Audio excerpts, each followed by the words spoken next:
سلام و به برنامه ما خوش آمدید. طاهری سفر هستم با اخبار امروز جمعه 6 اکتبر در خدمت شما. امروز در برنامه در ناحیه باختر یک پیرمردی 71 ساله بعد از کارتکشی به اثر همسر و دختری 16 سالش خود را به دار آویخته است. پناهجویان روهینجا در بنگلادش به روستایشان می‌نگرند و میگویند امید بازگشت به زادگاهشان را که در میانمار آتش زدند ندارند. باز کردن گوری امام تاجیک بعد از 25 سال قتل فرزندانش میگویند میخواهند قاتل پدرشان به جوابگری کشیده شود. آهن پاره هایی که از بدن یاب شد گرفتند. تفصیل خبرها: یک پیرمردی 71 ساله در ناحیه باختر بعد از کارتکشی به اثر همسر و دخترش خودکشی کرده است. وزارت امور داخلی گفت عبدالرحمن بدیف شب 5 اکتبر بعد از ماجرا به همسر و دخترش در افتاده است، سپس خود را به دار آویخته است. جزئیات ماجرا در گزارش عبدالله اشور. من با پارچش قطعی یک تام زد. دختر داد و آچه گوهده که دادم کارچه داد. شکرماه میگوید او و دختر 16 سالش را شوهرش مجروح کرده است. به قول او به بدن دخترش 4 و به بدن او 5 کارد زده است.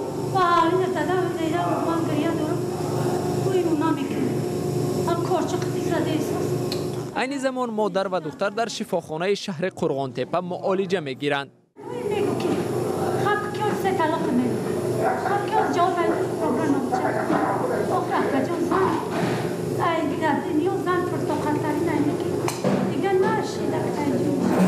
طبیبان میگویند آنها را دیروز 4 اکتبر در حال خونریزی شدید آوردند و حالا وضعشان معتدل است. عبدالرحمن بدیوی 71 ساله شوهر شکرماه بعد این حادثه خود را به دار آویخته کشته است. مفتشانی که تحقیق حادثه را شروع کردند میگویند پیرمرد در گذشته با همسر 45 سالش که پاره زمین برای آیندهش میخواست ماجرا داشته است.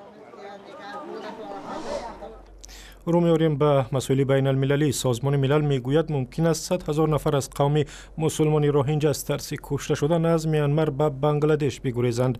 سازمان بین المللی مهاجرت روز 6 اکتبر در ژنو گفت هزاران نفر در مرز میانمار جمع آمدند و منتظر ورود به بنگلادش هستند. در این باره و مشکلات پناهجویان روهینجا در بنگلادش همکارم مومن احمدی گزارش می‌دهد. برای این کودکان قوم روهینجا نوبت مهم نیست، چون گرسنه هستند و میخواهند زودتر به نزد آشپزها به جای تقسیم غذا برسند. وضع هزاران زن و کودک و مرد قوم روهینجا در بنگلادش هممرز با میانمار ناآرام چنین است. زندگی در شرایط سخت در اردوگاه پناهندگان با نام کاکس بازار. روزانه 10 نفر از ترس جانشان از میانمار میگریزند و به صف این پناهندگان میپیوندند و عذاب میکشند. دیروز آمدم که اینجا بمانم ولی جای نیست. با بچه هایم آمدم. عذاب میکشم.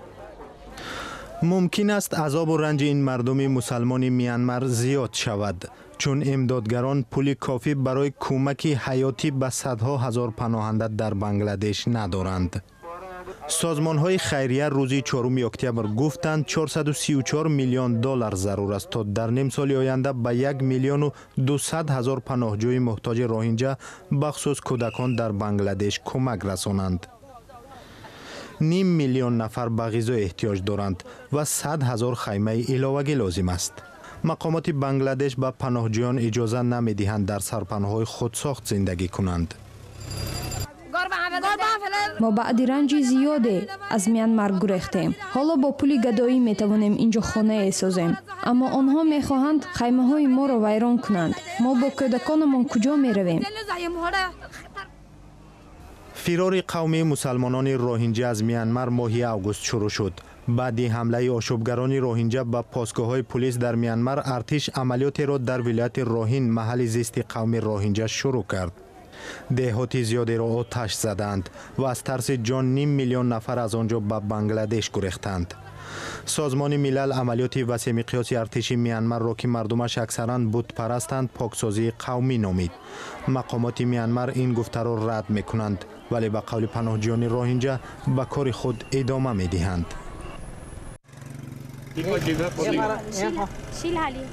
آنجا دهه شیلهالی دهه ما است. ما دیدیم دهه‌مان را. آتش زدند. حالا می‌سوزد.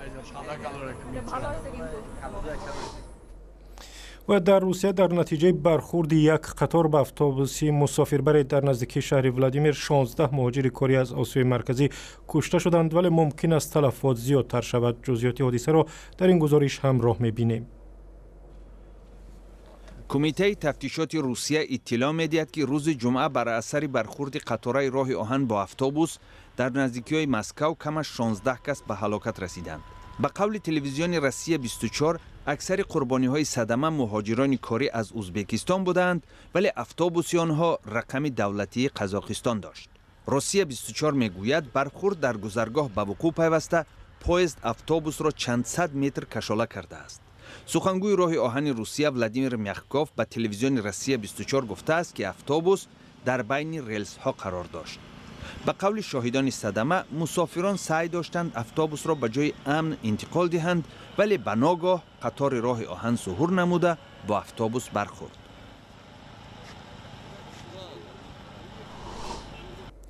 برمیگردیم به تاجیکستان. در ناحیه حصار پس از 25 سال گوری یک امام خطیبی را باز کردند که در زمان جنگی داخلی کشته شده است. فرزندانش میگویند با وجود گذشت 10 سالها میخواهند مقامات قاتل پدرشان را پیدا کنند و جزای سزاوار بدهند. همکاران ما به گورستان رفتند که آنجا امام عبدالرحمن دفن شده است. پس از 25 سال کشتار رحمان سفرعلیوف، یک امام سابق ناحیه حصار قبر او را شکافته 8 آهنپاره و 2 استخوان آرنجش را برای تشخیص بیرون آوردند. متخصصان گفتند که این کار روز 5 اکتبر با طلب خانواده رحمان سفرعلیوف و با نیت پیدا کردن قاتلانش صورت گرفت. نزدیکان آن میخواهند که قاتلان این پدرش و نزدیکانشون آشکار کنند و جنایتکارا به جزا کشیده شوند. نماینده های پروکراتور و تشخیصگاه همین صبح قبر را باز کردند و جسد را مورد آموزش قرار دادند. استخوان دستی پدرم میشه و شکستگی گرفتند و باز من بود آهنپاره هایی که از بدنی میدیاب شد گرفتند. باز لباس های خونین پدرم که همون وقت در تنش بود ما برو واده باز یک دندونش هم که شکستگی بود لباس هاش کتی گرفتن بردن. همین شعبه کریمینالیستی قطیب دادستانی حصار با نماینده های مقامات حفظی. پیوندان رحمان سفرعلیوف در قتل پدرش جمال الدین منصورف، رئیس سابق ناحیه و وکیل پیشین پارلمان و چند مقام آن وقته حصار را گمانبر می‌داند. ادعایی که منصورف آن را رد می‌کند. با اطلاع مقامات دادستانی ناحیه حصار طی یک هفته اخیر در رابطه با این کشتار 25 سال پیش از 4 نفر بیانات گرفته شد. همینطور آنها در صحبت با ما گفتند که فعلا چیزی گفته نمیتونن، تنها پس از پوره آموختن و از تشخیص کردن آنها بعد به مطبوعات در رابطه با این مسئله و جزئیات آن به ما گزارش خواهند داد. دادستانی ناحیه حصار میگوید پس از انجام پروره پرسش شاهدان و آموزش سندهای دیگر تصمیم خواهند گرفت که با این پرونده چیکار کنند.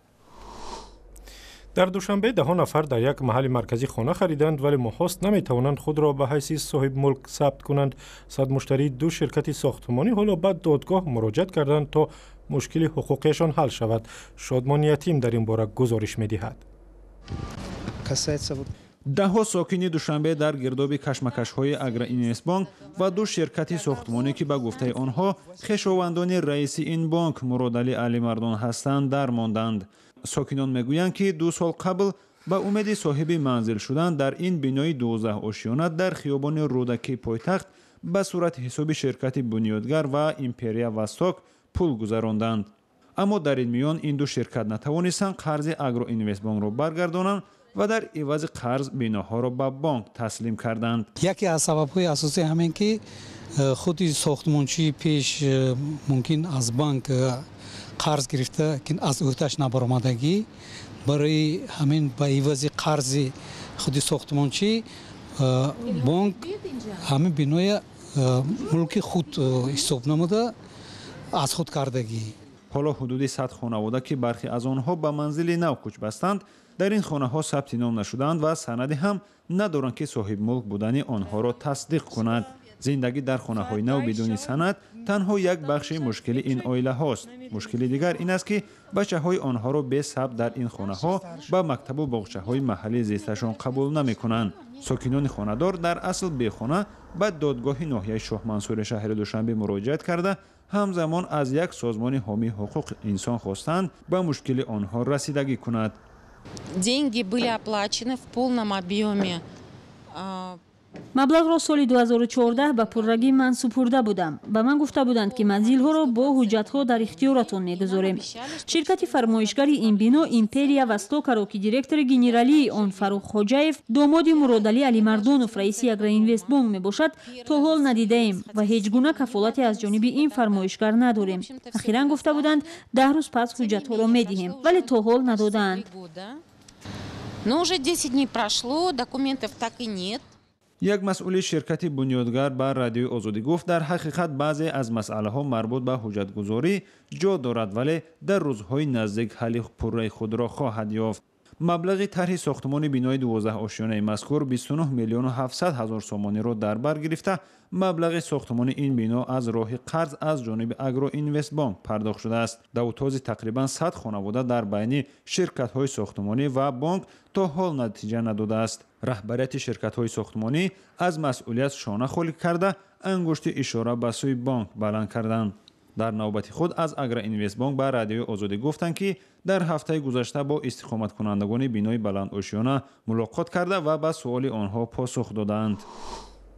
گزارش دیگر هم اقتصادی است. در تاجیکستان که رشد اقتصاد خود را در فروش نیروی برق می‌بیند، دانشگاه انرژتیکی تأسیس دادند. به گفته مقامات در دانشگاه متخصصان ورزیده برای اداره نیروگاه‌های برقی و شبکه و ایستگاه‌های عظیم تقسیم برق آماده می‌شوند. همکاران ما به این دانشگاه به ختلان رفته بودند.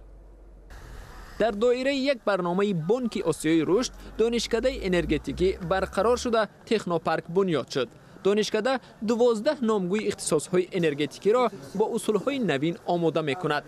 هدف دانشکده آماده کردن آن متخصصانی است که در بازار مهنت خریدار دارند اما در دیگر دانشگاه‌ها آن را آماده نمی‌کنند. در این تکنوپارک متخصصان تیار می‌شوند که پس از ختم آن آماده‌اند به کار شروع کنند. اختصاص‌های مثل اتوماتیک کنونی، اداره اقتصاد انرژتیک، سرچشمه‌های برقرار شونده انرژی، الکترومکانیکا، الکتروتکنیکا، تامین کنی با نیروی برق را ما تعلیم می دهیم.